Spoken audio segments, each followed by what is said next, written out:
Hey, what's up, y'all? It's Charles Derrick. This is J-Rob. And this is Bringing the Noise.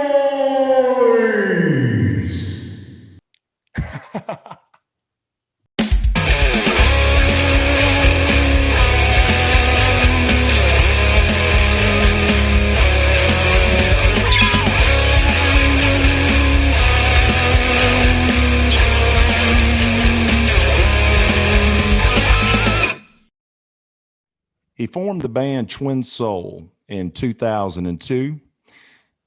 They are now the kings of Memphis, Tennessee. He has played all over the Mid-South area, Tennessee, Arkansas, Mississippi, Alabama, also Texas, Oklahoma, Iowa, and even some down in Florida, all the way down to Key West. He's performed in the FedEx Forum in Memphis and also at Graceland, opening up for Bret Michaels. His band Twin Soul has been voted the best band by the Memphis Flyer 3 times and also been voted best by DeSoto County Times. The guy looks like Bret Michaels and he sings like Bon Jovi. Got the killer 80s hair, rocking the best tan. And he's had a career in entertainment up to this point that most entertainers only dream of. When the guy walks in a room, the stares from people are always that guy has the it factor, and he is in their presence. All around great guy, a friend to everyone he encounters, and mostly importantly, a friend to me. And J-Rob, we got Charlie Belt on the show today. You scream and tease at me, don't wanna let you go. The nasty things you said, it led me to your bed, got on your knees, 'cause I love the sound of your screaming. Just call my name and your tears, my body's numb from your breathing. I don't want this to end, 'cause you're my favorite sin. I love the ways that you I spend all night just to I don't want this to end, 'cause you're my favorite sin. What's up, buddy? Man, it is an honor and a privilege to be sitting here on this Zoom call with you and J-Rob, man. It's just fortunate to be here, man. Good to have you, man. Second guest. That's awesome. Man, I appreciate it big time, dude. I appreciate you being on. You know, a lot of times it's really cool to be able to have all of those times where we played in a lot of different areas, you know, Mississippi, Alabama, Arkansas, and Louisiana and stuff like that. And the friends that we had made and some of these people that have been in the business a long time. And when we talked about this podcast, it was like, well, man, you know, we kind of know, you know, a lot of people in a lot of different places that are really, really doing things, and everybody knows about them that's in and around entertainment. And everybody wants to know, well, how are they doing that, what they're doing, or what is their story? Shit, let's get them on and let's find out what their story is and how they're doing what they're doing, even if it's where they are, and maybe even open up some things for people in different towns and different places. And, you know, I know a lot of towns that would love to have the 80s rock show Twin Soul, you know. And I think you would be impressed at how many people in a lot of different places know who Twin Soul is, even though Twin Soul chooses to not necessarily go as many places as they maybe before did, but are still, you know, taking some opportunities here and there. So Well, that's I love what the idea y'all have. You know, I listen to Brian and I listen to a bunch of podcasts like with the Eddie Trunk Show and all that, and it talks to all these amazing rockers from the 80s and current, and love hearing all their stories. But for you and J-Rob to be doing this with like we're just local bar stars, but it would be, I would like to hear like how say US got started, how Molly Ringwald's Velcro Pygmies. I saw the Velcro Pygmies in Ridgeland, Mississippi back in it had to be around 97 maybe. I'd never heard of them, and I wasn't playing in a band then. Never had. I mean, I hadn't been in a band, and my buddy said, "Man, you got to go. We got to go down here to Mississippi and check out Velcro Pygmies." And I was just blown away with Cam, and the drummer's the one that did it for me. The bald-headed, I don't know his name, but just with all the stick twirls, and they had the place packed. I mean, and it was all what I loved was the just like 80s rock fun stuff, because I'm the youngest of, I have two older brothers and an older sister, and I'm the baby, and the oldest is 10 years older than me. So I got to grow up listening to their music, AC/DC, Rush, Queen. Then my sister with all the hair band stuff. So I with the Poison, the Bon Jovi, Cinderella. So with watching them do their show, it was mainly all the 80s stuff. But I was just like, oh, that's awesome, And I never thought in my mind, I didn't think that's what I could do that. It was just like, wow, I was just in awe of it, And so I was at that point, I wasn't even in a band, hadn't even started a band or ever played in a band. I'd never heard that story before. I didn't know. So y'all came all the way down from Memphis just to see that show? Yeah, it was it was just outside of Jackson, in Ridgeland, Mississippi, just outside of. It was about 2.5 hours from Memphis. I bet it was at the dock. Yeah, it was. Uh-huh. I'm pretty sure it was. Yep. That was the happening spot back then. I was still in high school, but yeah. Okay. Yeah. That sounds familiar. It was the dock. And my buddy that I went to school with in Horn Lake, he was like, man, you gotta come see these guys, So he wasn't a musician of any sort. He just liked going where there were pretty women, Uh-huh. So, and it was, he had that, Cam had the thing with the blow pops going, and yeah, in the crowd just eating it up. I love it, and they're still doing it today and killing it. That's amazing. Yeah, it is. Well, actually, we're going to have Kelly on the show from US.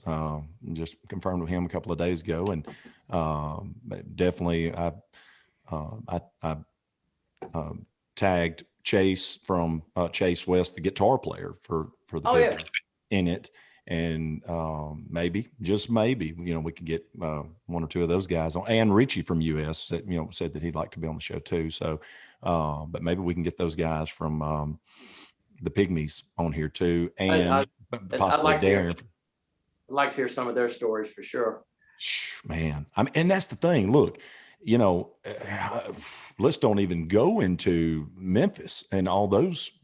There are so many people there. I mean, we're just sitting here talking about cover show bands. I mean, can you imagine the people in Memphis that are, freaking Bill Marshall, who was with Hank Jr. for 30 years, and the Bama Band, and was with Survivor for many years, and the list. Oh my God, dude, Memphis. Memphis. I was thinking about it. I was thinking about it today. Thinking about doing this tonight, and just thinking about all the talent, the plethora of talent that is here in Memphis is second to none. With like you said, Bill Marshall, Pete Mendillo. These are top notch, first rate drummers. Played with like you said, Jimmy Jamison, Starship. And they're everywhere around here. I mean, there's so many dadgum good bands around here. Several that you haven't seen that since you you don't get to come up here very often, but just bands that are within the last couple of years that are, almost like little super groups, and they're just amazing. I just love it. I love going out to get a night off and going here and all these different bands. Yeah, that's a issue we was talking about with the Ballard Journey guys. It's so hard to catch up and go see other bands, friends like you and other people that we're friends with and stuff in this business. And if you're working all the time, you don't have an opportunity to go and check those guys out like you would like to. Absolutely. So yes, it is it's nice, blessed to be working on so many nights, but it is nice to have a night to, an off night where one of my buddies' bands is playing, like, oh, come on, we got to go, Right. So I love going and seeing other bands. Speaking of Starship, what's the name of that band? The Fifth Kind. Fifth Kind. Yeah. And that's the guys from one of them's from Starship, or two of them maybe. Two of them. The bass player for Fifth Kind, which right now Fifth Kind's kind of, they haven't, they say they're on a break or something, but the bass player, his name's Jeff Adams. He's been Starship's bass player for many, many years. And just over in the last, I don't know, maybe 5 years, the guitarist, John Roth, who is also the guitarist for Winger. That's right. He's the guitarist for Starship now. And also the keyboard player, his name's Kerry Bedore with Fifth Kind. He does a lot of sub gigs with the Starship, but the other guitar player, Corey Myers, he is the keyboard / rhythm guitar / backup vocalist for Tom Kiefer's band, Cinderella. Correct. But the Tom Kiefer band. I think it's what it goes by now instead of Cinderella, but the Tom Kiefer band out of Nashville. Wow. So that's pretty cool right there. I mean, we've already got a ton of people for this podcast that we're gonna. I mean, the first 4 or 5 that we've talked to are like, we're on board. So, and I've got a list really long of people that I want to get on this show, but just talking about this right here, there's a lot of people that I think need to be on this podcast or something like this to really let it be known.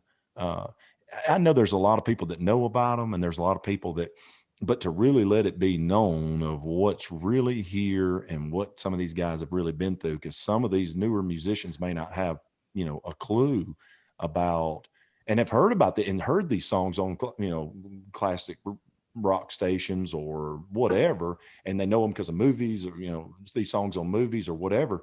But to know that these people, some of them are living right here in this, absolutely area, this region. Absolutely. And to get them on here, tell their story, and it not be just some radio bullshit where they're just saying, hey, what's your favorite color? What was your favorite song? How did you, whatever, all this. It's actually getting in depth and really getting them to tell some shit, that's priceless, man. People would want to hear that type stuff and learn from it, Absolutely. I love hearing stories like you said, other than what you would hear on a big, prime time, Right. interview. Covering the basic stuff. Yeah. Speaking of stories, you were talking about going to see that show in Jackson, before you was even playing music or anything. What actually inspired you to start wanting to sing and play guitar and get into music? Well, as a kid, my favorite band was Kiss growing up, and I got my first guitar. My parents bought me a Harmony electric guitar, a Sunburst, just probably $199.99 guitar from Sears. When I was in 4th grade, and I took, and that was right around, I guess it was 84-ish. because it was Van Halen Jump was popular, Nice. just came out. And my mother she bought the cassette and she would listen to it. A lot of people got guitars that year. And I took white and red and black tape, and it didn't look worth a damn, but I just stuck it on that Sunburst guitar. And so I always liked the idea of doing music, and I wanted to play guitar, and so I got that, and I took a few lessons, and at the time I thought the guy that I was taking lessons from was like just a guitar god, but looking back on it, he was a good guitarist, but he was a terrible teacher. Yeah. He didn't make me want to learn anything. He would just tell me, hey, write down a list of songs and I'll write them out for you. Yeah. And I did. And like one of my first ones was Jesse's Girl, that Everybody Wants You, and Rock You Like a Hurricane. I still have my Mel Bay, like beginner one book on the inside where I have these songs written. And but all I would do was I would just go home and just learn the intro. I never learned a full song until I was probably in my early 20s. Oh, really? Because I lost interest after about a year, because I wasn't practicing, and he wasn't teaching me anything. But I guess I wasn't applying myself. But so I just kind of,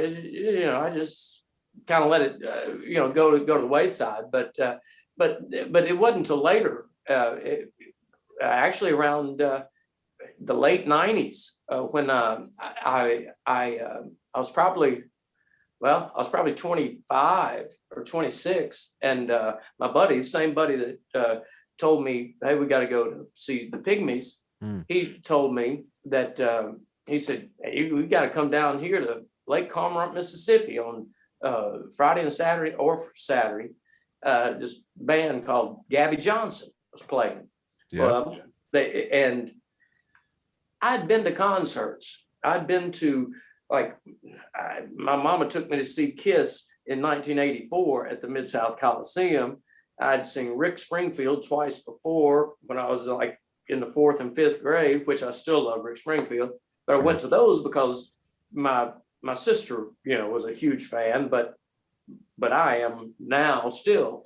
But so in Motley Crue and Twisted Sister and all this, and I'd always gone to those big shows, and I thought, oh, that's it's cool and all, but it never gave me any like passion to want to do it ultimately, because it was just like unreal, but and I never was into local bands. It just wasn't what I was into. Not that I wasn't, I just wasn't really into music other than mainstream stuff, what they were playing on, Rock 103, FM 100 back then. Right. But when it was maybe around 96-ish, whatever, when my buddy took me down there to that little bar in Lake Cormorant, Mississippi called Backtracks, and it holds probably 150 people.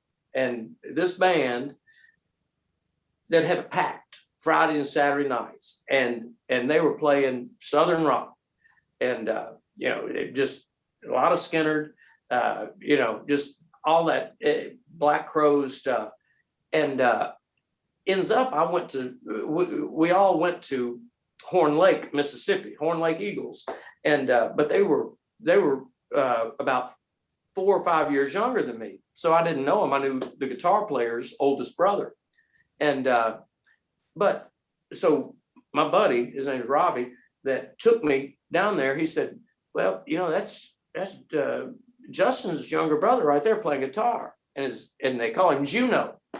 And this guy is just got his old like a 79 Les Paul down to his knee, just wailing on it. He's just going crazy on it, on like Freebird and stuff.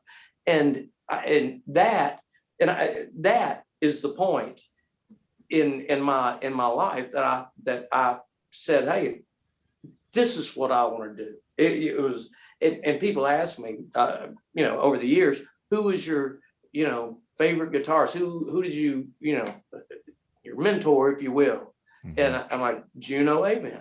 And who? Like, Juno, come on, man. And so it's crazy that, I always liked, Ace Frehley and all that, but I didn't know any of them. But Yeah. I got to, started going down there pretty much every weekend to see this band. And we became friends, and he, that's how my desire to get in a band started was from that. Hey, well, I And mean, if that's now, the guy that lit the fire, then yeah, it is. how could it not be your favorite? Absolutely. He absolutely did. And now, this past Sunday, we have a band together, a little side band. Mhm. And Nice. so we played a thing Sunday. We're playing another gig this coming Saturday. And so it's like, it's crazy. I mean, when I'm sitting up there playing, I got chills on my arms right now, just thinking about it, because Mhm. it's like, this is the guy, it'd be like, whoever your hero is, get Sure. to Yeah. stand up here beside and just play with it. So it's fun. I still remember going into a bar with you, watching him. I don't forget if that was Gabby Johnson. Yeah, it was Gabby Johnson playing, and they're doing Devil Went Down to Georgia, and Oh and man. he had the guitar up like a fiddle, playing it on his neck, and it was like, and he was killing it, dude. I mean, just yeah. note for note, and I was It- just like, this guy is on a whole different level, It is, and he is. He just, and when I got to know him, I was like, man, how do you can play guitar to anything, all these songs are playing, and he said, everything I play is in minor pentatonic, and so anybody that plays guitar knows that's just a basic blues scale, Right. but like a couple of weeks later, I went down to see him play, and he always had a wireless unit, so he'd walk out and stand on tables and on the bar and everything.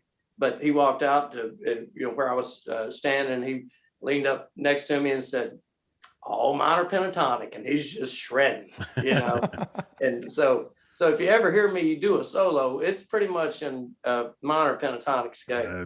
That's all Which I is know pretty still. limited. That's all I know still. Ain't nothing wrong with that. I mean, I guess that's all you really need to know, if you know Well. where to put them. Right. Well, speaking of which, you brought up Kiss, as being one of your big bands. And you guys had somebody from Kiss show up at the show, and I'll let you tell that story, because I didn't even have that wrote down, but I just remembered that. Yeah, I did. I forgot about that. I believe it was, what was it? It had to be 1999 or 2000. No. I mean 2000. 2009. Yeah. 2009 is when it was. I do believe we had our drummer Brian Irvin at the time. He was dating a young woman, and her cousin, who was she was a DJ at one of the local radio stations, and her name was Leslie Wolf, and she was dating Bruce Kulick, who was a member of Kiss. I think at that time Kiss was on a break, and but he played on the Crazy Nights album, Asylum, and I think another one. But I think at the time he might have been playing with Grand Funk Railroad. Don't do that song, Train. Mhm. I think he was playing with them at the time. But anyway, they told told us, like, hey, Bruce is going to be in town. Leslie's going to bring him out down to Ben's place. Ben's place in South Haven, Mississippi, holds 150 people. And so Brian, our bass player, he's a huge Kiss fanatic. And so, he was really excited about it. And, but anyway, so we go down, and it's a New Year's Eve down there in South Haven. And sure enough, in walks Bruce Kulick and Leslie Wolf, and they got a table there at the front. And I'd taken my Asylum and my Crazy Nights album. They're sitting there, can't see them over here, but I'd taken that, and Brian had taken some Kiss stuff, and he signed them for us, and he got up and played the only song that we knew was Rock and Roll All Night. But there's a video of it on YouTube. There's a video, yeah. It's an awful video. Cool. I mean, the phones back then looked like a little old Nokia or something. But that was a fun night to get to meet him, and so that's in the that was on the top 3 of the coolest brushes with greatness, I guess. That I've been fortunate to have. That's badass, man. Now, correct me if I'm wrong. I'm gonna bust him out right here. Did CJ forget that? Oh yeah, that's right. I don't do the lead. This because Bruce Kulick's up there. I don't remember. I don't. I'd have to look back at the video, but probably. I think that if I remember the story correctly, I think that was told. Is the only reason I'm throwing that out there. We love you, CJ. It could have been. Yeah. Yeah, certainly. Because I remember I didn't play it. I think I gave CJ my guitar on that, and CJ gave, Bruce his, because CJ's always louder and stuff. But yeah, that could have happened. I'd have to look at that. That does sound familiar though. Tell us how Twin Soul, the name, came about. I've never heard that story. I was just wondering how the hell that. And it is probably the lamest story you would ever want to hear, and you'll probably want to edit this out because nobody cares about this. But what happened? The band started in 2002, and it was myself, James Spires, Al Johns, and Jeff Tackett. And Jeff was a drummer. He and Al had played in several bands before, and so it was the 4 of us, and so we'd practiced for 2 months, I guess, and we had a gig. Our very first gig was at a place called the Desperado in Greenwood, Mississippi. I think it was Greenwood, Mississippi. It was maybe Cleveland. It was about an hour down I-55. But anyway, it was a 2-night gig. It was Friday and Saturday, and it was a cinder block thing, no windows. It was just it was just a redneck joint. But it was our first gig. And they're like, yeah, awesome. Best thing in the world. Yeah. Right. Yeah. And so I've got some pictures from it, terrible. But thank goodness I don't have any video. But anyway, so we needed a name, and and we came up with some, I thought were pretty decent names, and but nobody could agree on it. And so Jeff, the drummer, he said, man, I always told myself if I was ever in another band, I wanted to name it Twin Soul Tribe. And it's the name. It's some band called that's Tangerine Dream, I think it's the name of the band. Never heard of them. or that might have been the album, but there was a song on whatever album called Twin Soul Tribe. I've never heard the song. Probably nobody else has probably ever heard it. But so we're like, hey, well, you got to throw them out a name. So, okay, Twin Soul Tribe. Didn't make, I mean, there's nothing cool about it. And so we just, did it. And well, then as soon as we played that first show, we got booked up at local clubs up here around Memphis and stuff called TJ Mulligan's. Back then they were doing, they were running bands 3-4 nights a week. And that was a cool circuit to get in on, and we got booked in there, and they really liked us. So they booked us again, and they had Twin Soul Tribe, on their little posters, on their calendars. And then finally we just like, let's just drop the tribe and just make it Twin Soul. Just, it makes it easier to say, and it still made no sense. But less questions though about being in a tribe, I'm sure. The what? Less questions about being in a tribe, maybe. Yeah, I guess. And so, so we just dropped tribe, and we never liked the name, still don't like the name, but it too late to turn back now. I mean, we were fortunate enough to, once we started playing, the name was out there in the Memphis Flyer on the back page, all the time where we're playing, and we were playing a lot.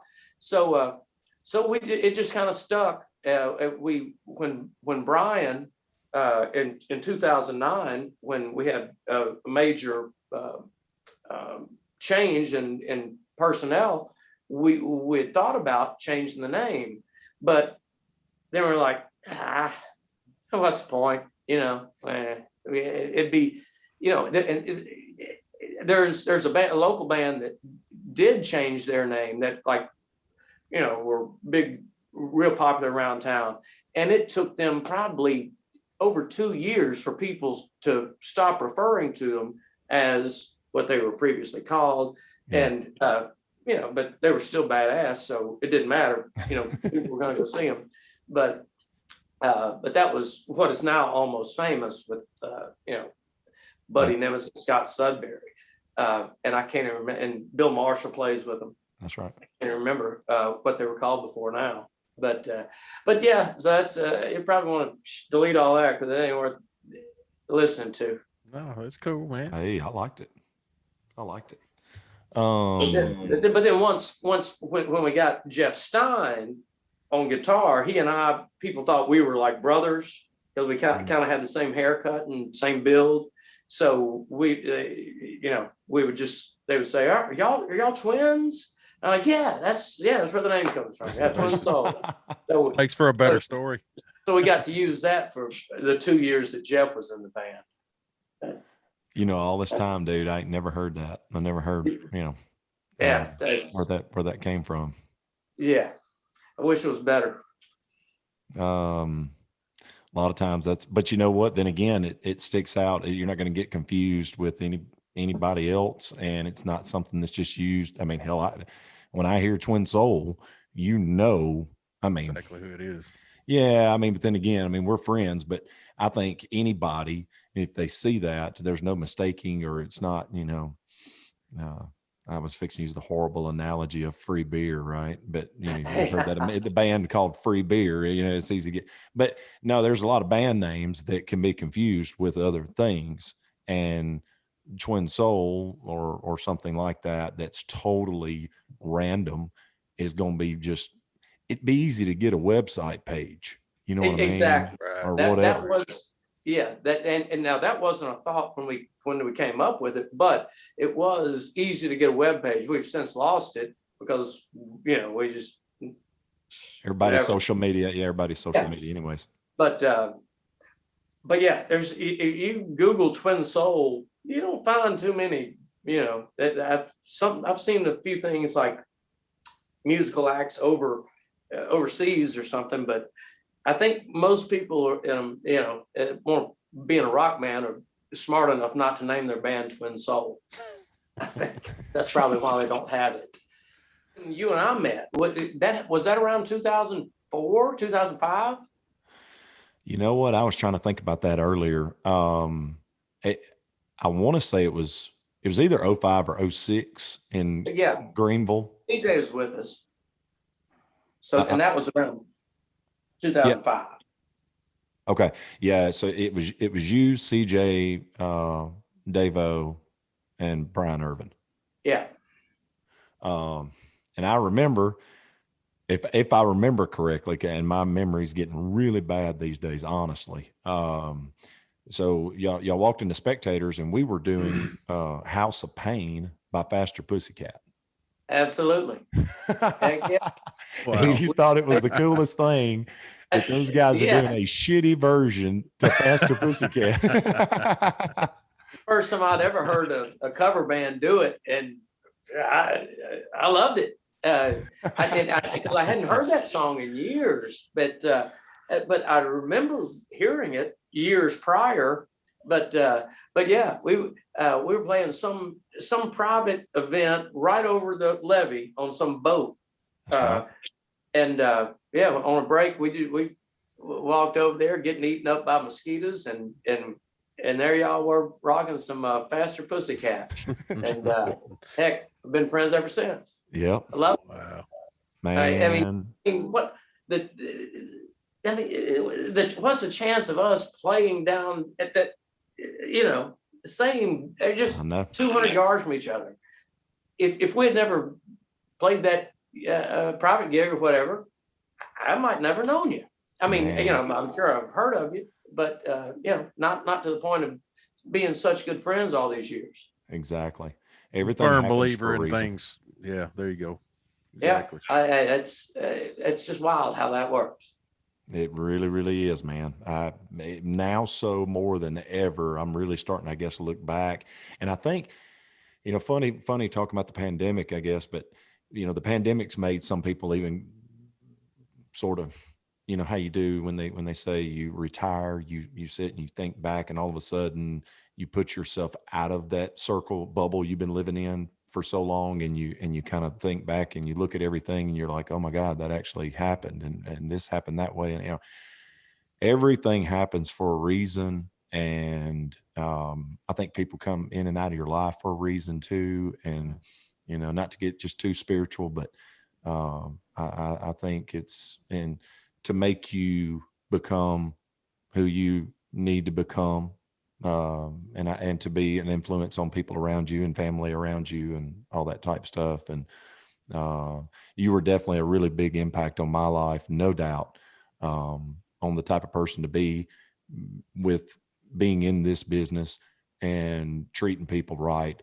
And that's not blowing smoke up your ass. That's the truth. I mean, you really know how to treat people around you, even though you're larger than life in the room. And I know you don't feel that way, me knowing you and the kind of person. Well, I certainly don't, but I take that to heart. I appreciate that. I always still want to call you Derek, because that's how everybody, I tell everybody, if you know me, call me Derek, and that's totally cool. That's totally cool. And I go by anything, man. Hey, but Charles or Derek, I'm cool.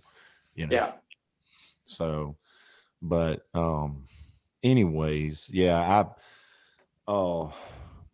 it was 06, like I said, 05, 06 at Spectators in Greenville. And then from then on, it was lots of trips to Memphis and lots of times in Columbus.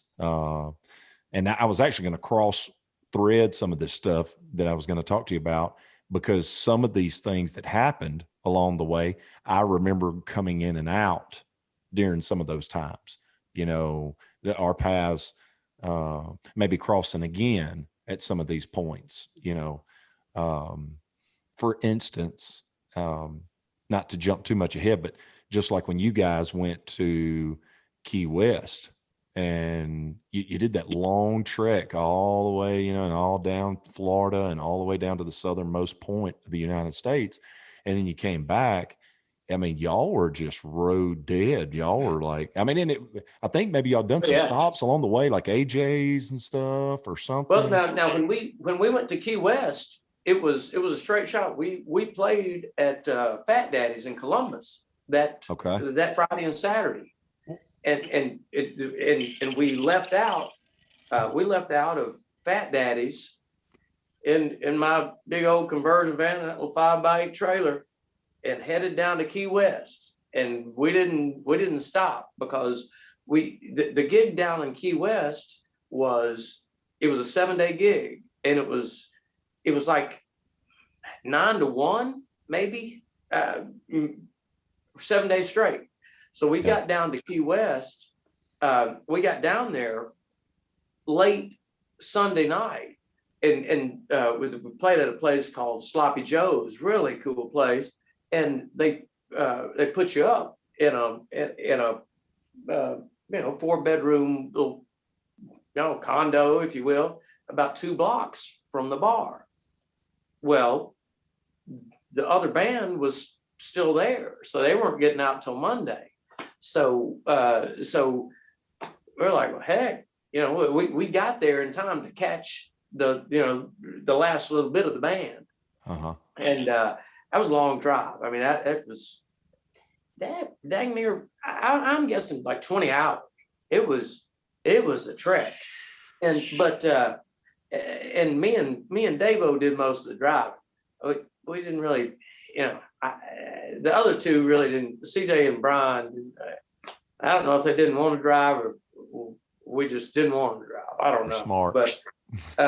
But so we got down there and we didn't have a place to stay for that Sunday night. And we're like, but the weather was nice. Heck, it was, middle of the summer, in Key West.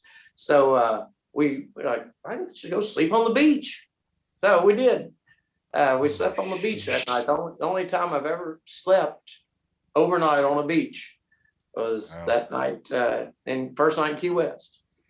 Wow. I never knew that now. I never knew, but I thought you guys had played. Did y'all go on the Oklahoma thing or Texas thing maybe right before that or something? I mean, y'all were like wore out. I remember. Yeah, it was that whole summer. Davo, the keyboard player, keyboard/bass player, he was the one that was doing all the booking. And he man, I wouldn't be where Twin Soul wouldn't be where it is today if not for Davo. He did all the legwork, sending out promo packs, videos, everything, and he got us hooked up with a booking agent out of he was out of Texas named Scott Peterson. Scott Peterson, yeah. Not the Scott Peterson that killed his wife, a different Scott Peterson. Well, he booked this place called Sherlock's. They had places in Dallas and the surrounding areas, San Antonio, Houston, and they had another bar that was affiliated in Oklahoma, and AJ's in Destin, Florida, and Key West. So we did that. We did this little, it was about a 3-month. It was over about 3 months. I'm guessing the summer, so we would go out and we would hit the, go through Texas and everything and hit those, like say Thursday, Friday, Saturday, or Thursday, Friday, Saturday, maybe a Sunday. But then we'd come home. Then I think we went back down to Texas again and went up to Oklahoma and shot back to Memphis. But we'd gone to AJ's in Destin and come back. But then the last trip through that booking agency was Key West, and that's So and we were, like I said, Columbus and Mississippi. Then went straight down there. Then on the way back, that's when we were coming up Highway 78 right there, Lamar Avenue here in Memphis. about to come across Shelby Drive, and me and Davo, you're like, hey, we just need to do different things. We just had different opinions on where we wanted to go musically. Yeah. I wanted to. I'm more of a partier and just a fun time rocker, where Dave is more of a perfectionist, like, play it right, and and so that's when the conversation happened. It was like, hey, then let's just finish out our next, we had like 3 months worth of dates booked that we were committed to. I said, so let's just do that, and then we'll do we'll do something else. And so we did. That's what happened. We and since then, Davo and I have been closer now than we ever were when we were in the band together. Because we're not in the band together. Do the business, yeah. But it was a great decision on both our parts. He's done amazing doing what he's doing, and Twin Soul wouldn't be, our big stupid hair and eyeliner and stuff like that if not for him deciding to move on. So yeah, he's down in Mobile now. I'm sorry, Gulf Shores. Sure. Yeah, we went down there and stayed, and got to hang out with him for a little bit at our condo. A few years back. Matter of fact, that was right at 3 years ago, close to 3 years ago, because Benton was born, a little baby.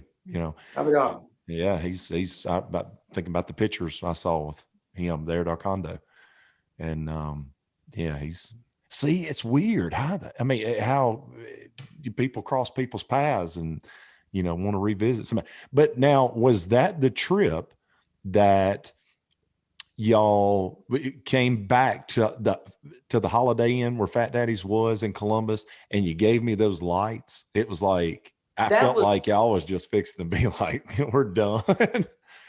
I think that was I was going to bring that up.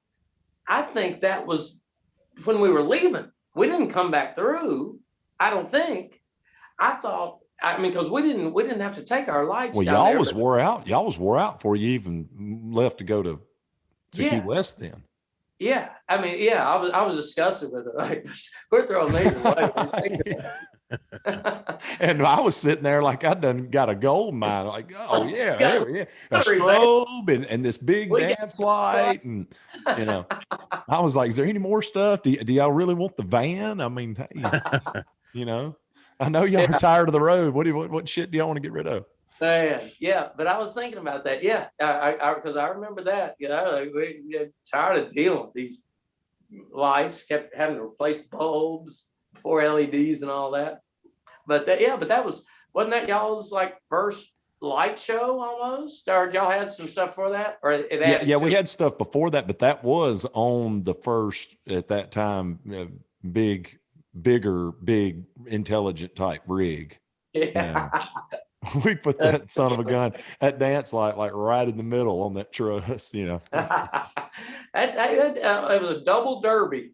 It was the name of it. That thing, it put out a lot of light for this old piece of shit light. But yeah. You know what? Speaking of which, that right there, I was wanting to talk about that. Do you remember us going to Tuscaloosa to, I believe it was 4th and 23rd, a club there in Tuscaloosa, and watching Fly By Radio? Yes. Now we went. I remember we went. It was me, you, and Brian Urban. Yeah, it was me, you, and Brian Urban. Brian Urban. Yeah, Tuscaloosa. But it was a guy. It was the name of the bar was a guy's name. Oh, okay. I thought that was 4th and 23rd we went to. It wasn't on the square there. No. Y'all, it's Starkville. Was it Starkville? No. Rick's and Starkville. Okay, we saw him at Rick's. I know we saw him at Rick's. And I've seen him there too. But Okay, I we, couldn't, I remember y'all being with me, I think at 4th and 23rd, if I'm not yeah, mistaken. it could have been both. I do remember going to 4th and 23rd. We may have And went to Rick's too together. yeah, but the Rick's crowd, I remember was kind of lame for a flyby show. You know, I, it, I, I mean, I remember distinctively, this is all I can remember from that night, is when they started. I want to say it was like Welcome to the Jungle is what they started with. And we were trying to, do the big show thing and lights and make a bar, a concert, right. and she blew the fire, remember, out of her hand to start it off, and then went into Welcome to the Jungle, and then the lights started going crazy and everything, and then they started rocking, and I'm just sitting there, watching and looking at y'all and watching and looking at y'all because I think we were like up on the upper deck Yeah. or something. Yes. And Yeah. I remember looking over at you, and about halfway through the song, you finally said something to me. You looked over at me and you said, "Dude, I want to fucking quit." That was what I got and because the crowd was just, it was like Motley Crue concert in a club. It was. I mean, and that's, and that's one of the things, one of the shows that, one of the bands, because of that show, that I wanted to do that. I wanted those big lights and all that. And I don't know if you remember, we talked to one of the guitar players. I don't recall any of them names, but it was after the show at either Rick's or at the other place. But we were talking about how cool their production was and all that, and he had it all laid out on that MIDI foot pedal, and Correct. like and he said, man, he said, you take the smoke and lights away, we're just a normal band. And, he said, we played a outdoor show, like a daytime gig. Uh-huh. And he said, we're just a normal band. And he's right, because that's when Brian Gecko came in 2009, that's what we wanted. We wanted to make that. We wanted to give them that little, concert, more of a rock show rather than just like a lot of the bands back then around here in Memphis. You'd go see them and they just looked like they just got off work and came up and strapped on their guitar and they're just picking, and they might have one a flashlight or somebody just shooting a flashlight on them, no show at all. But the show was makes all the difference in the world to me. Well, that change that y'all did in 2009, that change right there, I think really cemented y'all since then as becoming one of the most popular bands, top 2, 3 to go see in Memphis. And that's why those people come and pack those places y'all play at when you play there. I agree with that 100%. With the whole production change, the song list change, the look change, and everything. We wanted to, between Brian and myself, Brian Gecko, we wanted it to be like a Motley Crue show. Smoke and lights. Heck, that makes anybody, even if you sound terrible, the lights and everything keep you mesmerized enough where you're not paying attention how bad all the wrong notes you're hitting. Well, having the production like that, man, I mean, you're giving the crowd something, another aspect to get them to come out to see you aside from just being background music somewhere, because that's what we run into a lot of times with us local regional bands, whatever, people that's doing that. Sometimes they could kind of care less who's there. If it's just a band being there, they're not really paying attention. They're talking, drinking, having a good time, whatever. If you throw that monster production, though, it gets them looking at the stage, and then they maybe pay attention to what you're playing and what you sound like. Absolutely. And it's now we've been, well, since all this COVID stuff, was shut down for a year and stuff, we a lot of we don't really take our big light show out to, which is not, it's not a big light show, but it's, you know, kind of a pain. Not near as big as Trademarks. Those lights those are awesome, man, at the 4th of July. But most of the places we play now, that we try to have their own lights and stuff. I mean, they're not all the badass, movers and all, but good enough where we don't have to bring ours. But still, the places that like little places that if we ever go play that aren't used to seeing, any kind of lights really. Exactly. They're just bring a small setup and a little smoke and a laser shooting out, and they think it's the woo end all be all. Like, wow, where have y'all been? So it does make a huge difference. I mean, you could take in my opinion, take the worst band around, and they're okay, and put a cool production behind them. That's going to make a big difference, and rather than, because you're not focusing so much on the music as, it's kind of a balance, I guess. That's what I think. There's a lot to get you. That's how we get by with it, because none of us are really worth a damn. We're average at best. Don't say short, man. All the rest Y'all of guys stuff are awesome. Y'all sound great. They're awesome now, and that is the truth, and that's not blowing smoke. Now with you guys doing a festival, during the day somewhere, and I was going to say that too. I noticed, there when y'all was doing some weddings and stuff like that, and you do stuff during the day now, and I think a lot of that was an attribute to going acoustic for a lot of the time y'all did, and y'all got the harmonies just tight.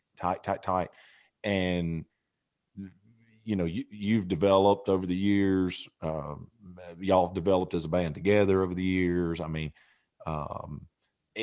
y'all could play anywhere now, and it's going to be a game. I mean, absolutely a game.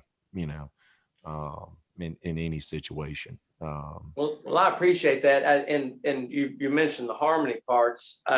When I cannot harmonize at all. You can ask anybody.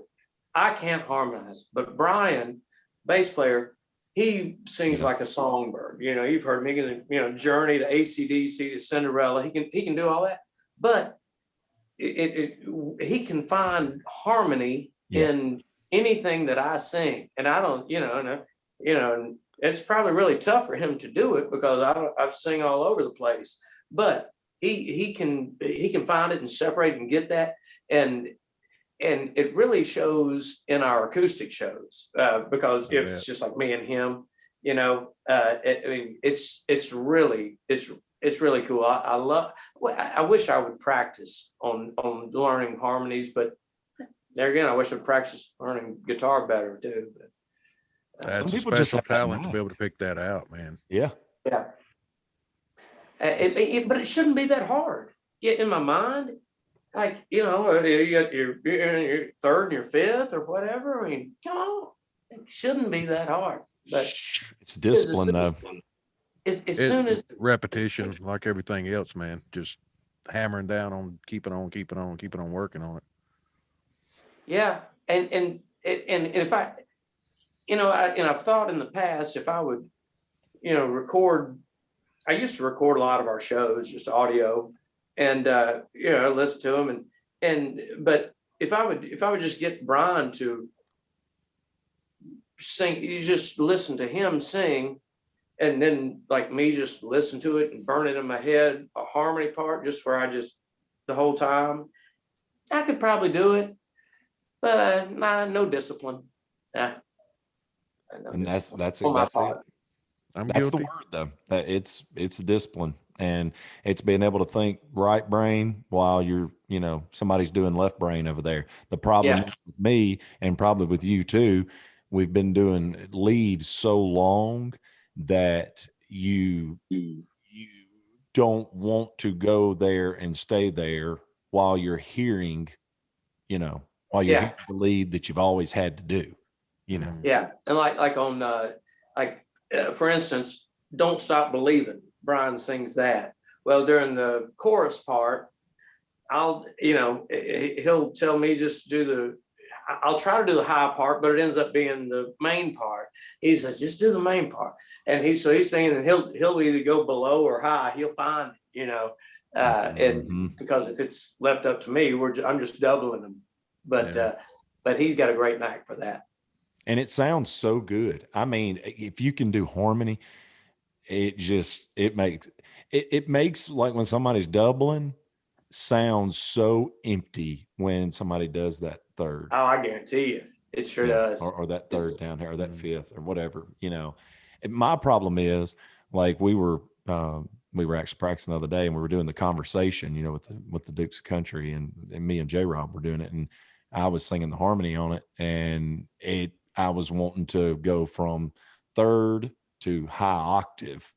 About halfway through. That's what I do is I try to go to, if I do anything, it's an octave, which really ain't worth a damn. Because you're wanting to sing the lead note so bad that you're like, but I want to give this guy something extra, but then it don't sound. It's not that harmony. It's not that fullness. Right. It goes thin. If you go high octave, it goes thin. Yeah, that's right. But look, I tell you what. Let's. I want to hear about the favorite sin. I know it was 2012, and I know we're kind of skipping all over the place, and that's okay because some things. So when I think it was about 2011, I believe it was, Brian Irvin, the drummer, had been with me for a long time. Since 2003, maybe 2004, he was starting another project that he was starting on his own, and ended up being a really good band called Swingin' Leroy around town. They were really popular. Yep. And so he was wanted to do that. So we needed to, we had to get a new drummer, and it was. This long-haired, tattooed fellow wore eyeliner to work. He was a bartender, worked down in South Haven, and he played drums for a band called Teacher's Pet, and it was a three-piece band, and great folks. But we'd seen him, we knew of him, and so when we heard Brian was leaving us, we approached. Rob, Rob the Animal Rogers. I know Animal, dude. I actually played in a little band with him for a few months before I got in Trademark with another cat. His little three-piece band was playing out of South Haven. But what was the name of it? Man, it was with a dude named Pat that played bass. Hayward Drive or something? Yes, Hayward Drive? that was it. Okay. Yeah, I played with those guys for, I don't know, 3-4 months maybe. We played a few gigs in Tunica at the casino. But, Animal's a beast, man. He's a cool cat. He's something else, man. He came on board with us in 2011, and that is when we really had our metamorphosis, if you will. We we kind of had makeovers, got different haircuts, started dressing different, and because we had what we thought was a cool rock and roll look. Then all of us looked like we could be in a rock and roll band. And he's him. He got tattooed up. He just bulging because he works out all the time. And so we got him, and we went and got new pictures made, and that picture that I don't know if you showed it earlier, where I'm kneeling down in the middle and there's some smoke coming up. That was that was from 2011, and that was taken at J.C. Penney in the at the Wolf Chase Mall here in Memphis. Our friend worked for J.C. Penney doing the photography, and she said, "Well, y'all just come up here, in the evening one time, and I'll take pictures of y'all. So that's where that picture came from with J.C. Penney.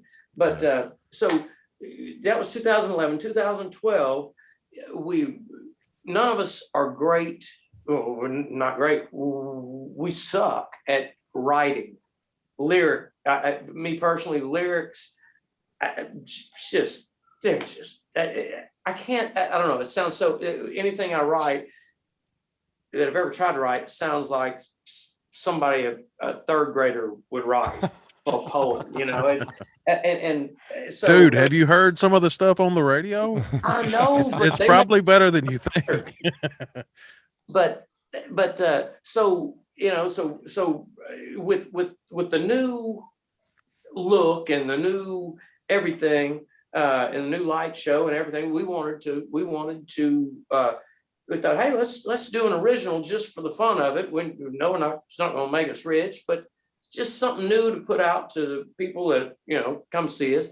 And so we reached out to a guy named Justin Reimer, who is very well known around town here. He's well-known producer. He's got several gold, probably platinum albums, but he has a studio out here in Cordova, Tennessee. It's called Crosstrack Studio. If you drove by there, you would not know that there's anything in there. It looks like it is just a little bitty shack, 2-story, next to a railroad track. And but that, you know, I mean, so there's no sign, nothing. That's his studio called Crosstracks Studio. And so he was popular. He was friends with like Evanescence and all that back when, you know, when they were popular. And so we got with him and told him what we were wanting to do, and like, do you have any songs? You know, we need help writing a song because we got no clue, you know. And he said, well, what are y'all looking to do or whatever? And he was familiar with us. He knew what our style of music and, you know, what we like to play. And he said, I think I got a song you might like. And so Brian and I went over to his studio and had this song. It was called Favorite Sin. And he and Skid Mills, who Skid Mills worked with Three Doors Down, several of the big names. Saving Abel, guys. Saving Abel. And you know, really, you know, it was pretty big back then. Probably still is. But Justin and Skid wrote this song, and they had originally pitched it to Hinder, which was one of my favorite bands in the 2000 era. But obviously they passed on it. And so it had been sitting on, you know, it had just been sitting there for several years. And but he played it for us, and like, oh, pretty cool. And it started out, it was like 5.5 minutes. And so, you know, which is way too long for anything, you know. Yeah. But so we're like, yeah, I like Brian and I both liked the, you know, the way it sounded, and it kind of fit, you know, what I thought fit my voice, raspiness wise and stuff like that. And you know, had some cool harmony. Brian could add some cool harmonies in it. And so we just, you know, spent like I think it took us about 3 days. We kind of reconfigured some stuff, deleted some stuff, and cut it down to maybe just over 3 minutes ish. But then, you know, we just banged it out, and it, you know, it turned out. I was happy with the way it turned out. We you know, Justin recorded it all right there, and yeah, he mixed it, and we sent it. I can't remember where we had it mastered, but it was somewhere here locally.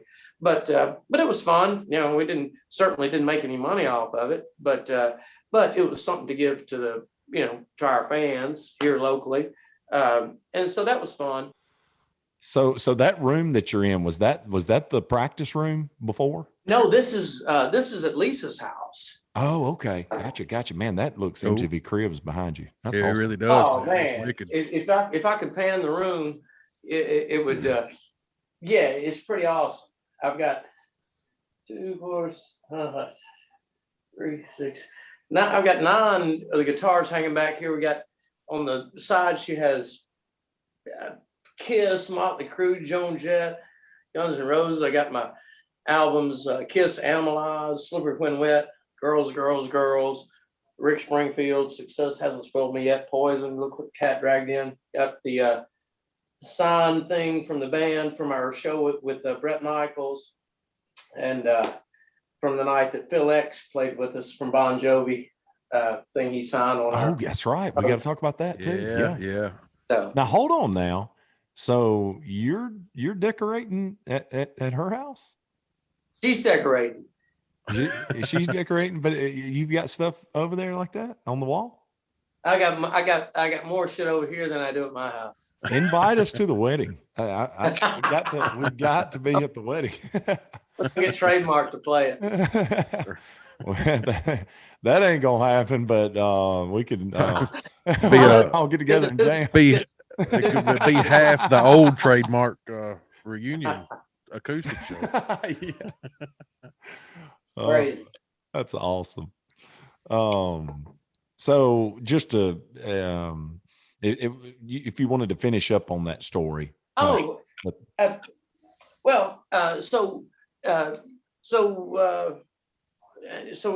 Favorite Sin was presented to us, and it was they pitched it to Hinder. Hinder obviously didn't do it, so it was sitting on the shelf, and we liked it, and so we recorded it. We changed it up a little bit, made it more radio friendly, if you will, cutting it down to around 3 minutes.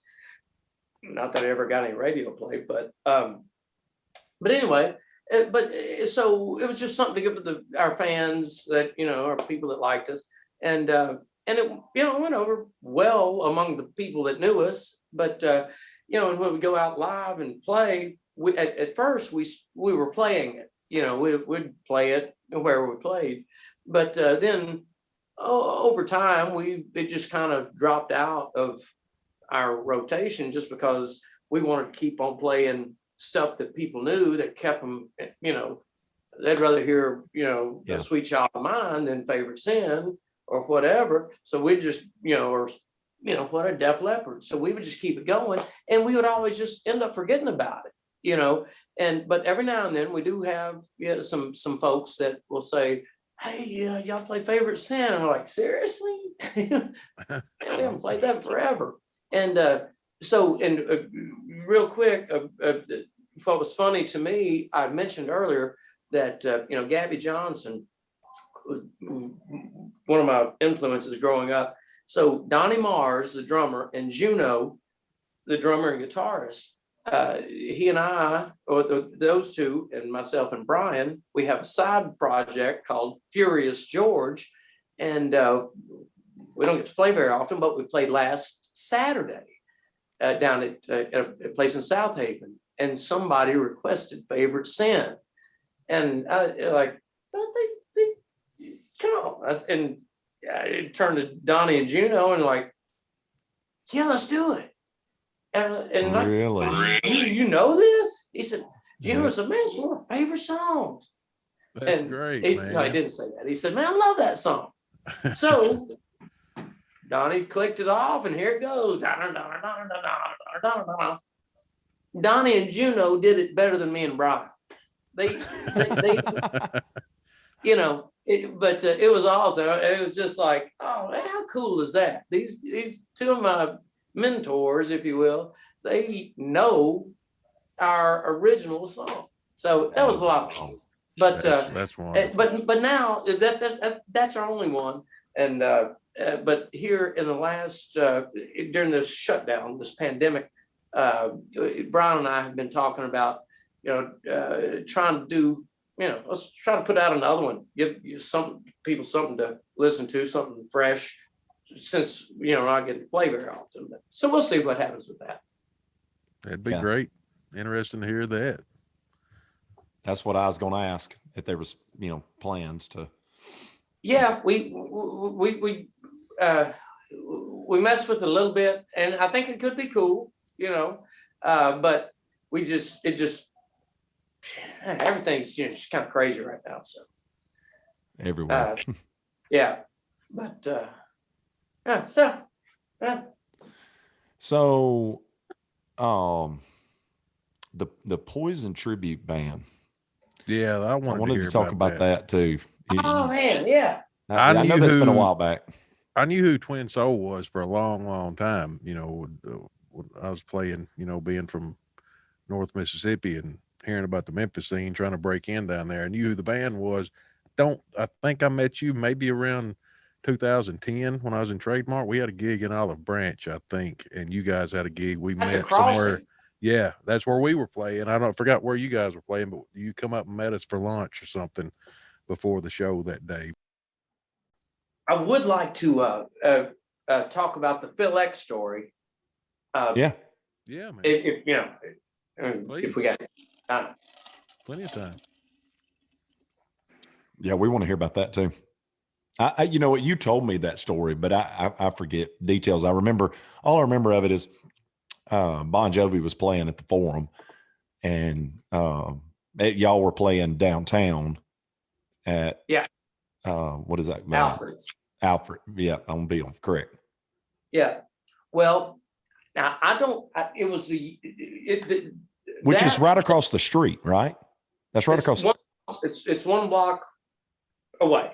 Yeah. From FedEx Forum. Forum is right behind, and FedEx Forum is the big concert venue. But that date was February 16th, 2017. It was a Thursday night, but it was I think it was the year prior that Richie Sambora had gotten fired from Bon Jovi. Well, I had tickets to go see Bon Jovi at the FedEx Forum, and it was like 3 days after Sambora got fired, and so I go see Bon Jovi, and there's this cat named Phil X playing the guitar, yeah, playing the guitar, and I'm like, I'm thinking, oh, come on, Kind of a bummer come on. if you're He's not, yeah. first. But as soon as he hit that first note, they're like, oh, and the guitar was fine, but then he was singing Sambora harmonies with John, and it was, the show was great, but I was more blown away with Phil X, but I didn't know this guy, I'd never heard of him, and so and I'd seen Bon Jovi several times over the years, and so I went home and I Googled him, or actually I think I did a Facebook search for Phil X. Well, it says Canadian guitarist, blah blah blah.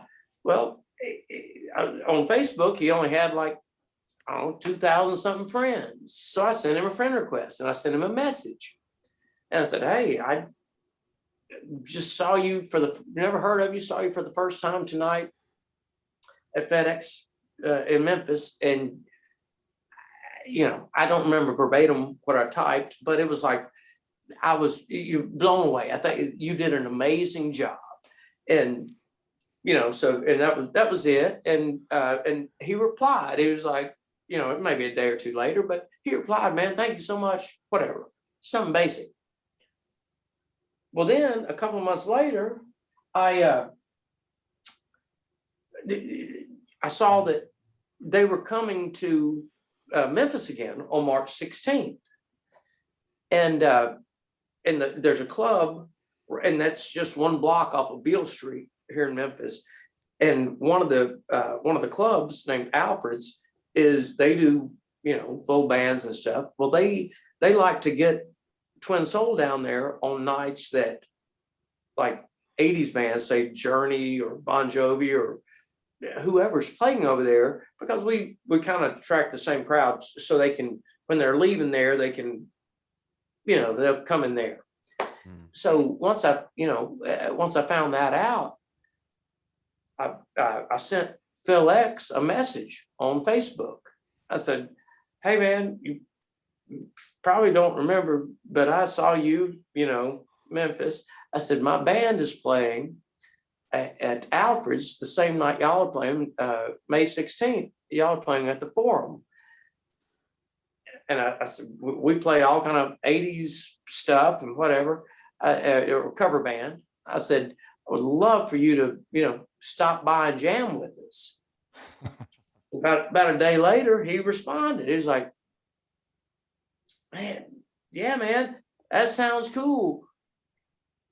Hit me up." He said, "I don't know if we're staying in town, in Memphis that night yet."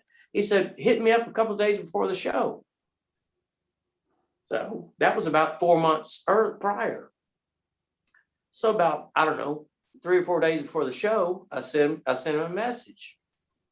And I said, "Hey, Phil, find out if you're staying, love for you to come jam." And he responded and said, "We're staying.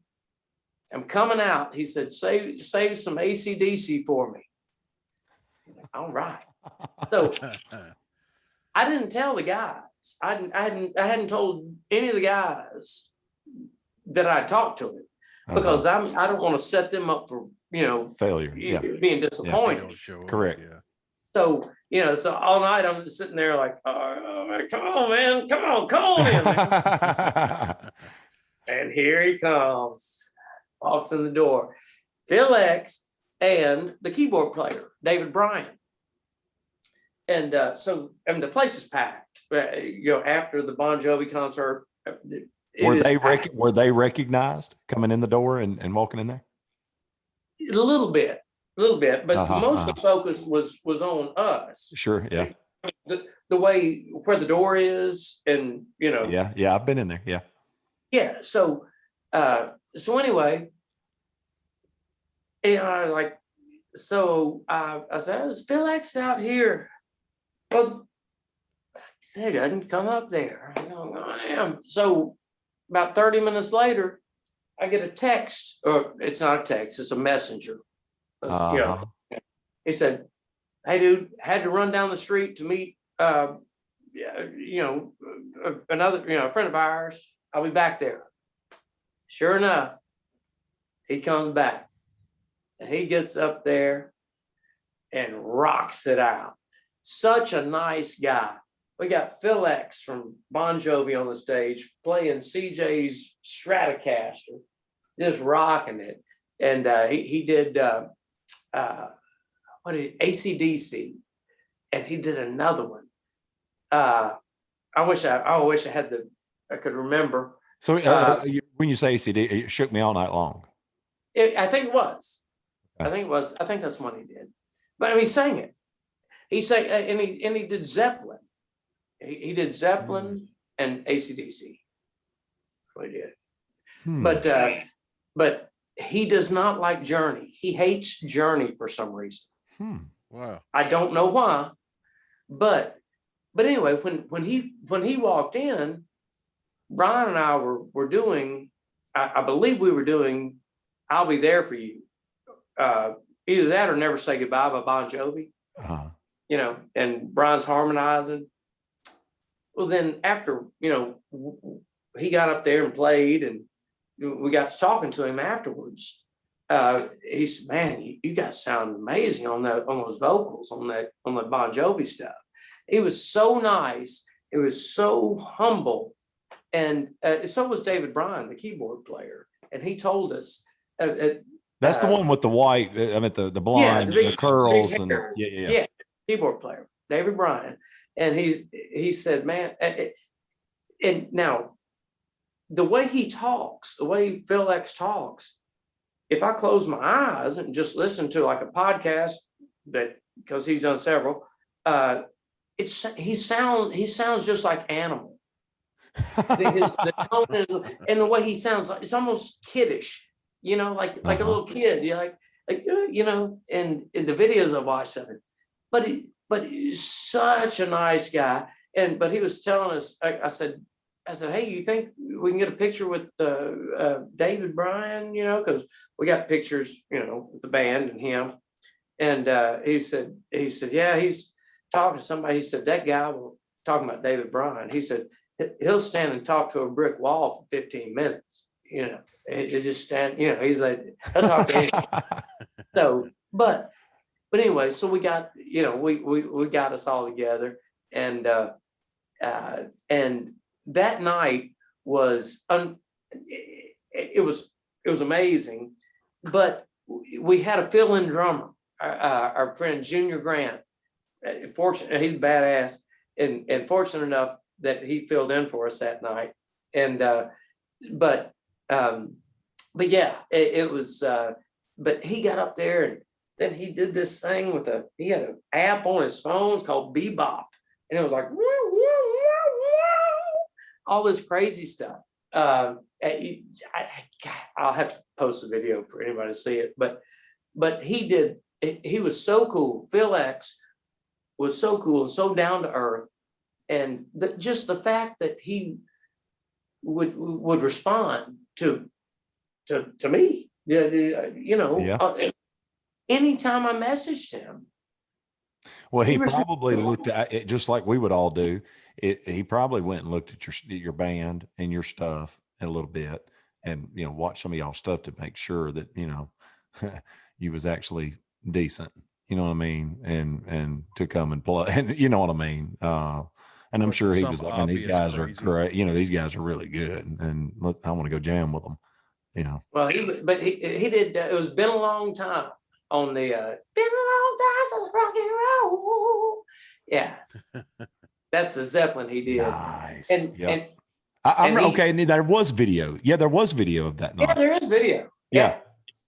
I remember. Yeah, there is video from that. It's on YouTube. I Phil X Twin Soul. I don't know who took it, but yeah, but that was almost. I mean, the personal connection that he had through just a Facebook message to me meant so much. And now he's, I don't know. I haven't messaged him lately, but if they get to come back to Memphis, I will certainly message him, and I hope that he still remembers little old Twin Soul and at least has a response. I'm sure he will, man. That'd be cool. But that's neat. I love. I've never met John Bon Jovi. And I don't think I think I would probably be disappointed if I did. I hope not, but it's like sometimes you meet people, like famous people that you're like, oh, and they might be having a bad day or something, and they just act like a dick. Right. Fortunately, I haven't run into that. Brett Michaels, Phil X, but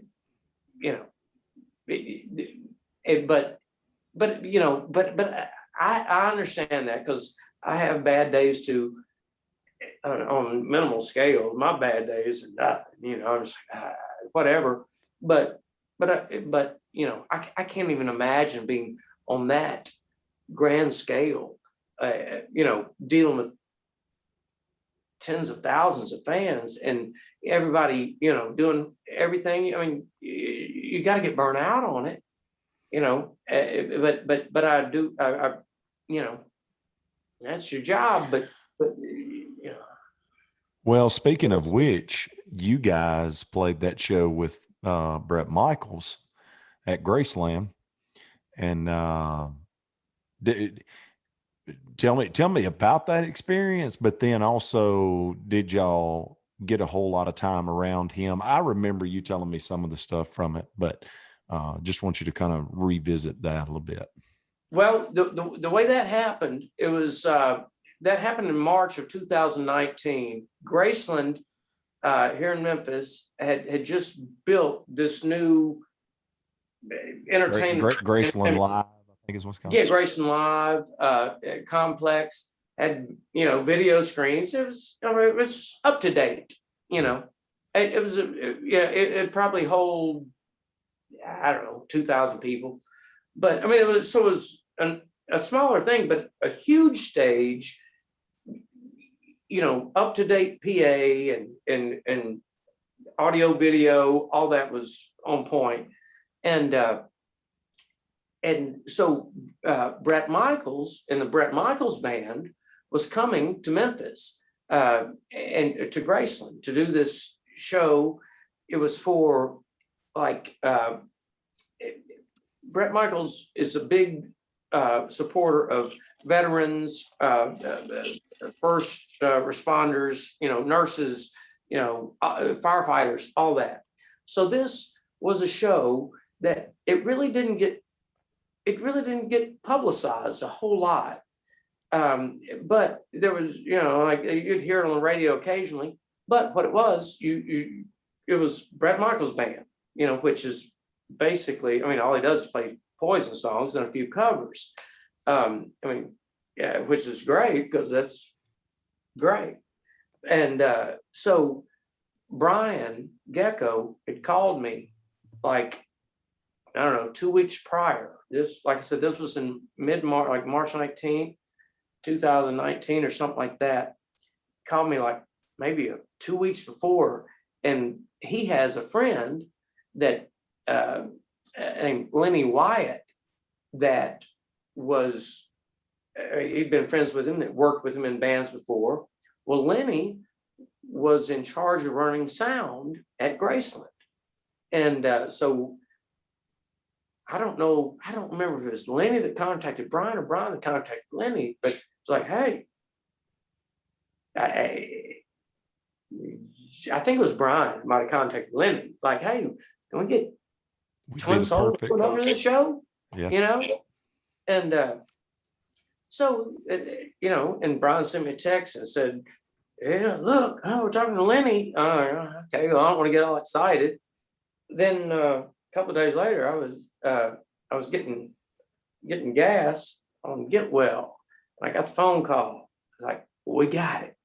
Like, dang, Oh, so, wow.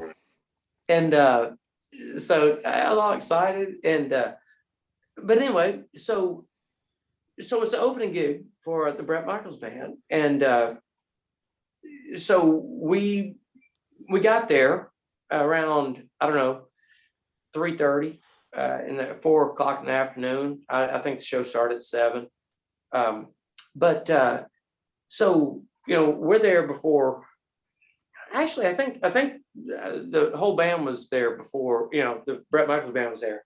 We got to meet Bret before the show, and we got pictures of it when we were just in our street clothes and stuff, and with all of us. But what was so cool about that is he looked us straight in the eye and shook our hand and told us, hey, thank you so much for doing this. I really appreciate it. If there's anything y'all need, let me or my crew know.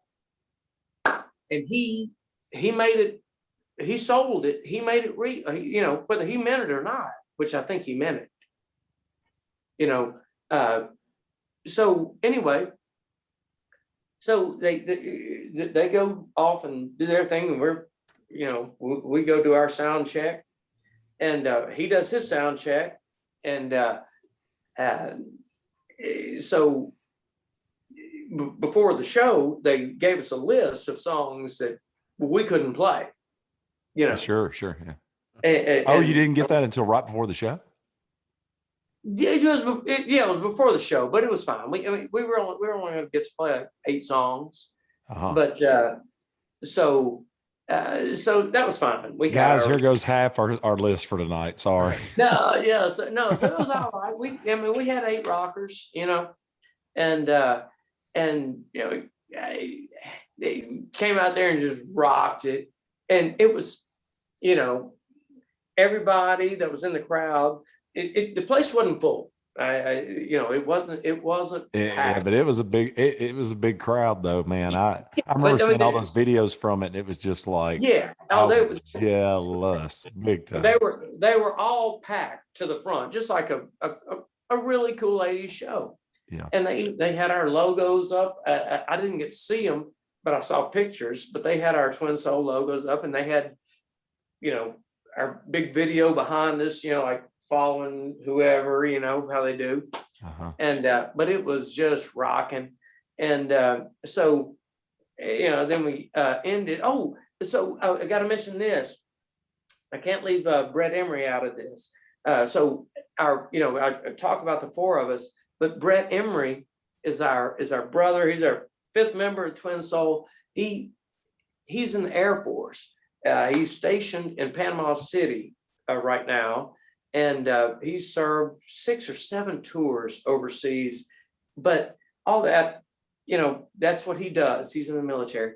But so he anytime he's in town, he tries to come play with us, and he plays his very own 12-string and rocks it out.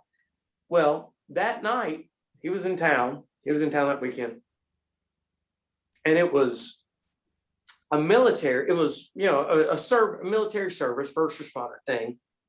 Big, that's what it's for. It was for all those people. And so, like, Brett, you gotta come out and play Brett Emery. You gotta come out in your Air Force attire and play your 12-string on Wanted Dead or Alive, Mm-hmm. And so he did. So Brian talks to the crowd and tells us a little bit about Brett Emery and all he's done with the Air Force, and here comes Brett. The crowd goes wild, the Nice. lighters are up, the flags are waving, and it was awesome. But so then we're done, and after 8 songs, and so then we're sitting back there, and Brett's doing does his Brett Michaels show, and that's in between sets, Brett Michaels had come up to us and said, "Man, thank you guys, man, y'all did so good. Hey, y'all stick around. I'm gonna get y'all up here on the last song of the night." And I go, "Okay," and so we did, and so we're sticking around there, and comes the last song. He's gonna do Rock and Roll All Night by Kiss. And so his backstage guys get us to the stage, the stairs. And so I'm standing there, and one of the stage guys said, do you have a wireless mic? I said, "No, sir." And he said, "Well, you're supposed to." Then I turned around, and another stage guy hands me a wireless mic. I'm like, "Okay, cool." So we go out there, and he says on the microphone something to the effect of, "Man, thank you, Memphis. Thank Twin Soul for coming out here. Get them out here. Whatever, rock and roll." And so we go out. We all go out there, and Brett's in the front. Brett Michaels in the front rocking, and we're just kind of hanging back there with in the back line, and he looks back, he's like, "Come on, man." So I'm like, "Okay." So I go up there, and so we're singing Rock and Roll All Night. And so he sings the first verse, "You show us everything you got. But that's in the road gets hot, you drop a spot, we'll drive you crazy." So I started singing the next verse. "You say you want to go for a spin." And he started singing it at the same time. But when I started singing, he was looking at me and said, "Oh, you got it." So I sang the second verse, he sang the third, and I sang the fourth. And it was amazing. That guy made us feel, I mean, he like one of him, or like part of the band. He didn't he didn't come across as being arrogant, like he was better than anyone. Yeah. He seemed so genuine, and in everything that I've seen about him, the TV shows and everything, with a lot of reality shows and things like that, Rock of Love, it's also Yeah. I junk. love that show.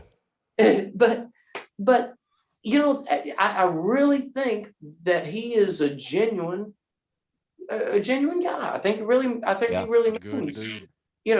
We felt the same way, John Schneider. Same way. Just a good that's- guy, man. And straight up, that in the video that I've seen with y'all, I get that same feeling. Yep. I don't know what it is, but yeah, I felt that way too, watching a lot of video stuff of Bret Michaels and John Schneider. I mean, there's obviously a lot of differences, but like you said, Sure. genuine guy. I definitely see that there with those two guys. That's cool. Well, so yeah, man, I see. I want to ask questions about John Schneider and stuff. I mean, that's Dude. Look, I'm gonna tell you something.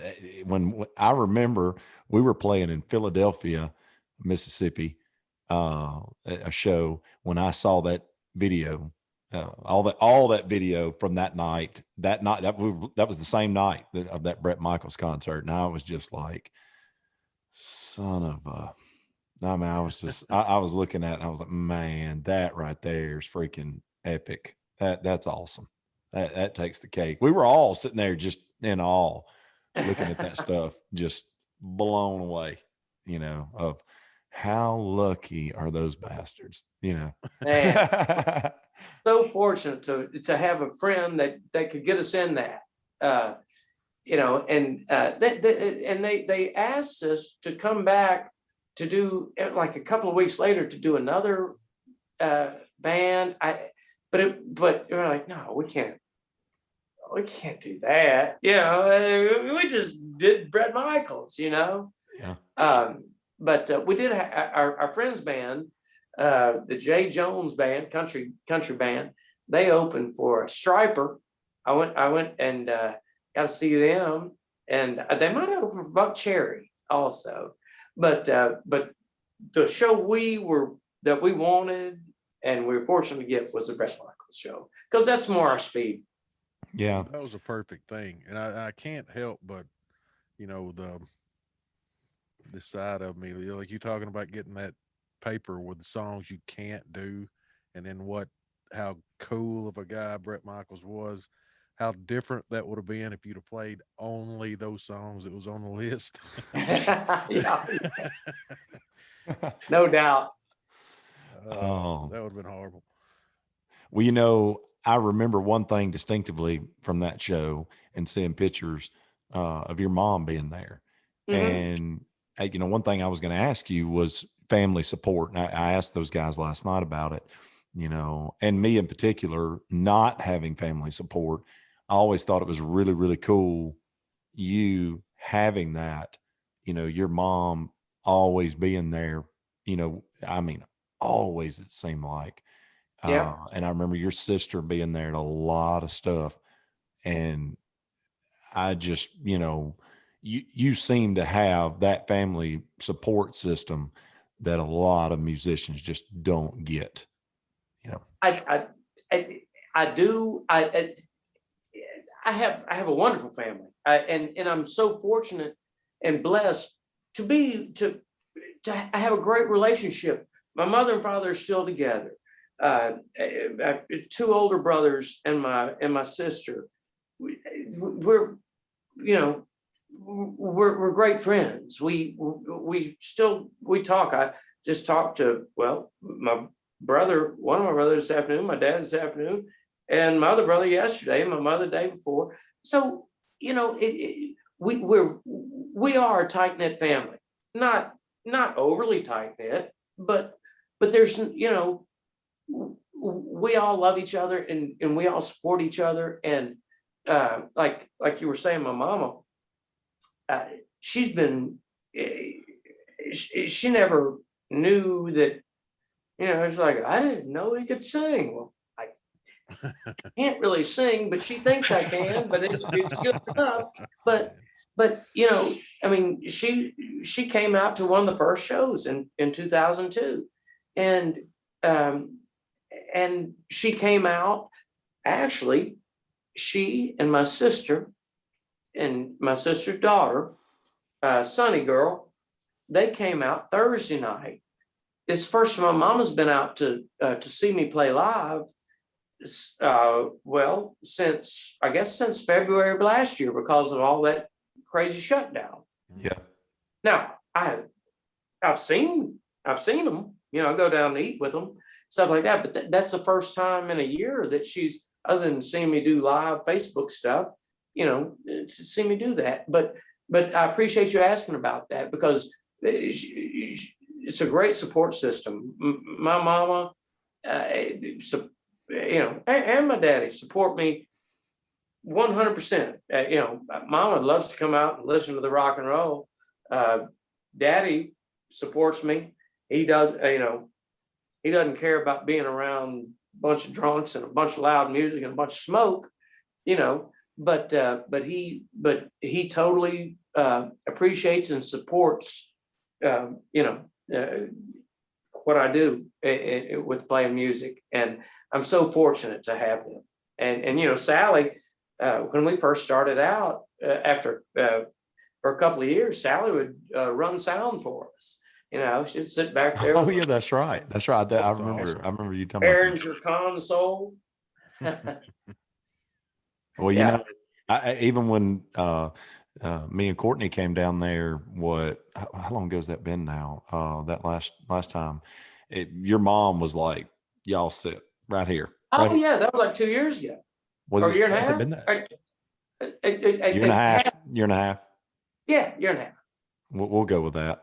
I'm probably way off. She'll probably let me know. It's close. But yeah. Yeah, I mean, but every time I remember, you know, coming to y'all shows and stuff, I mean, your mom was always like, or you know, and Sally, y'all right here, you know, Yeah. I always, guarantee you. you know, part of the family, and that was just something that I was not used to having, and a lot of other people in this business, you know, just that's a special thing you got there. No It is. doubt. And I've noticed that with all the you know, other guys in bands that I've played with, or that just I know from other bands. They're, most of them, the majority of them, don't have that. I mean, there's very few that, and a lot of them would don't. I don't even know. I don't ask them about it, but a lot of people make comments to me about that same thing. You know, like, wow, that's so cool that your mom comes out all the time. You know, and it is. You know, Absolutely, I man. mean, That's she's special. my biggest fan. We will, thanks to Brett Emery. Brett, as I mentioned earlier, in the Air Force, he's stationed down in Panama City Beach at Tyndall Air Force Base. We, the full band, Twin Soul, are going to be going down to Panama City Beach end of April, 1st of May. I believe it's like 29, 30, and May 1st. It's Thursday, Friday, Saturday. It's for their bike week. We're going to be playing at a place called Shore Dogs. It's right there on the strip. Cool place. We played there last year. And so that's in stone, if you will. So that'll be fun. If anybody that, you know, wants to trek down to Panama City on those dates. And also the only other thing exciting, I guess, is that we Rock House Live, which is a guy here in town locally that has two places in town. He's opening his new place, Rock House Live, in Tampa, Florida, Clearwater, 2 blocks off from the marina. It'll be opening in March, this month, actually. So we are trying to work things out logistically where we can get down there in late June or mid-July. But that's about it. Everything else, you know, just same old thing. Where y'all Is playing that- at this weekend? Let's see, Friday night. Right now, a lot of stuff around town is only doing acoustic stuff because they're not Mhm. 100% open, so they Mhm. can't pay a full band. Yeah. So I've got a lot of acoustic stuff coming up. So this Friday, Brian and I are going to be at Sidecar Cafe from 7 to 11. Then Saturday, doing that Furious George thing with myself and Brian and Donnie and Juno down at Bubba's Barbecue in Hernando, Mississippi. Nice. So Now, this episode may not even play till next week, but Okay, the reason so- I was asking is because who knows, we may try to booger up something and come see y'all, or something. I don't know. I'm trying to. This thing got my gears to turn in here. So this is recording at 11:08 Wednesday, March 3rd, 2021. Right now, according to my clock. So we'll see. Man, I tell you, thank y'all so much. I'm nervous as a cat the whole time I'm sitting here looking at this screen, but thank y'all. I mean, I can go on forever and it'd be fun. Absolutely, I know, I've and thank often- you. I've often watched, listen to, well, actually, more so listen to. A buddy of mine does podcasts about other things, and they'll be like 2 to 3 hours, and I'm like, how in the world can you sit there and talk for something for that long? Well, now I get it. It's easy. It I mean, is. this just nothing. We can talk for 24 hours. Right. Well, and And, people that are in the scene too, they'll want to listen. That they'll be interested in this just like we are, man. I mean, Yeah. it's Well, all in our light thinking. Mm. Well, next time I'll try to, I'll maybe if we can do it again at some point, I'll try to think of some crazy stories. I mean, I've got plenty of crazy stories, but this was more like just kind of a background thing. But Absolutely. but it'd be fun to kind of share some crazy stories at some point. No, we got definitely some. will, brother. Check them out at Facebook. Twin Soul Rocks is the key word. We love you, man. We love you, and I appreciate really it. appreciate you. No doubt. J-Rob, Charles, Derek, and I appreciate the friendship, and I appreciate you inviting me on your show. Thank Heck you for yeah. being on it, brother. We love you to death. Keep doing what Appreciate you're doing. it. Thank y'all. Rock and roll. See y'all.